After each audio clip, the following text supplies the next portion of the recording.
did you know that there's a tablet computer pulled by a donkey? Well, back in 2016, mobile technology, the likes of which had not been seen before, rolled into the remote community of Haloro in Mozambique. Now, the reason why I tell you this story is you don't hear these kind of stories, and quite frankly, I wish more of these stories would show up. So, what does this article have to say? Well, pulled by a donkey, the container consisted of 4 LCD screens powered by solar panels. It was a mobile roadshow, starting with music to draw a crowd, and then switching to a 3-minute film on the biggest of the screens provided. Now, while the topic, digital literacy, was not the most entertaining, it was engaging for the audience, many of whom have never seen a screen or moving images before. After the film, the audience was invited to use smaller touchscreen tablets to answer a series of questions about what they had seen. There were prizes of t-shirts and caps for those with the highest scores.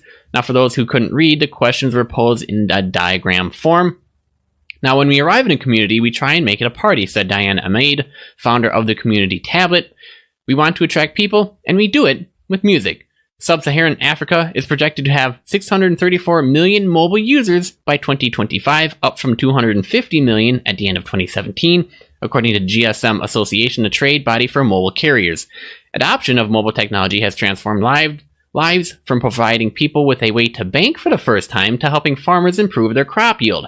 But some countries fare better than others. While in Kenya, mobile penetration is at 91%, in Mozambique, less than half of its 31 million population have mobile connections. So, also showing some photos here of, for some, having their first ever interaction with a screen.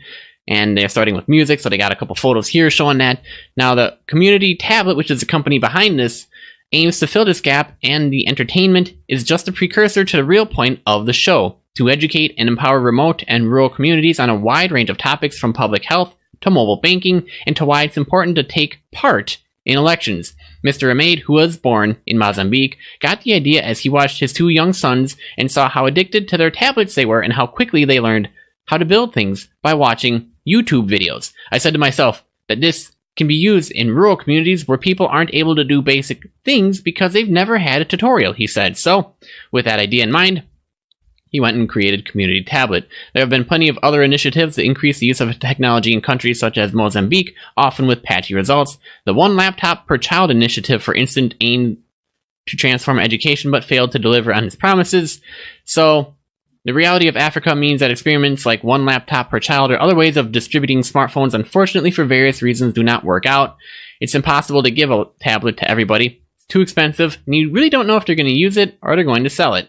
So, in particular, they decided to try this out. It seems to be working great so far.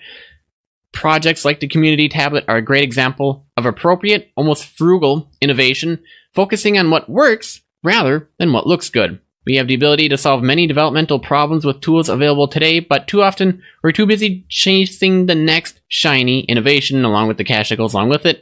So Mr. Ahmed agrees his is a very simple solution, describing it as an adequate way of supplying digital education to people in rural communities. It's safe and robust, it cannot be broken, and it cannot be stolen. The project makes money from non-government organizations, many of which have been trying to reach remote communities via more traditional methods, such as lectures and reaching out pamphlets. Now, if pamphlets get thrown away, well, that's fine.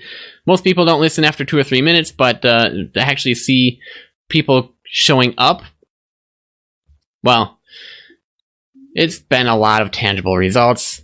And for some, they've said after a civic education campaign, voting increased by 45%. A family planning campaign saw a 27% increase in contraceptive intake in health centers. And a financial inclusion campaign resulted in 68% more new bank accounts being opened. So it's exciting to see this, along with some health benefits and, well, just ease of use.